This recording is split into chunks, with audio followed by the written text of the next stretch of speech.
మరి అట్లాంటి అంజన్న ఇన్ని అభివృద్ధి పనులు చేసిన అంజన్న షాద్నగర్లో రోజుకు 2 కుండల నీళ్ళు వచ్చే షాద్నగర్లో నీళ్లు రోజు బ్రహ్మాండంగా ఇచ్చిన అంజన్న, రైతు బంధు లాంటి కార్యక్రమం కేసీఆర్ గారి నాయకత్వంలో ఇచ్చిన అంజన్న, రైతు బీమా లాంటి కార్యక్రమం ఇచ్చి 200 రూపాయల పెన్షన్ 2000 రూపాయలు చేసి 500 పెన్షన్ 4000 చేసి ఆడపిల్ల పెళ్ళైతే 1,00,000 రూపాయలు కళ్యాణ లక్ష్మి ఇచ్చి ప్రసూతికి పోతే కేసీఆర్ కిట్ ఇచ్చి ఇట్లా ఎన్నో పనులు 1-2 కాదు ఇక చెప్పుకుంటా పోతే ఎన్ని ఉన్నాయి, సీసీ రోడ్లు మోరీలు అన్నీ చెప్పిండు కదా అన్న. ఇన్ని చేసి మరి మనం ఎందుకు ఓడిపోయినాం షాద్నగర్లో? ఆలోచన చేయాలి మీరు కూడా జాగ్రత్తగా.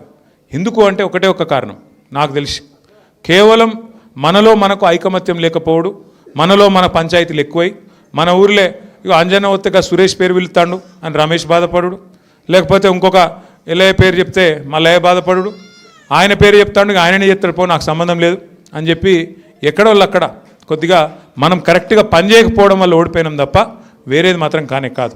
ఎక్కడ కూడా రాష్ట్రంలో కేసీఆర్ గారు ఓడిపోయినన్న బాధ మీరు 2023లో మనం ఓడిపోయినాక కరెక్ట్గా 2 ఏళ్ళు అయింది ఇప్పటికి.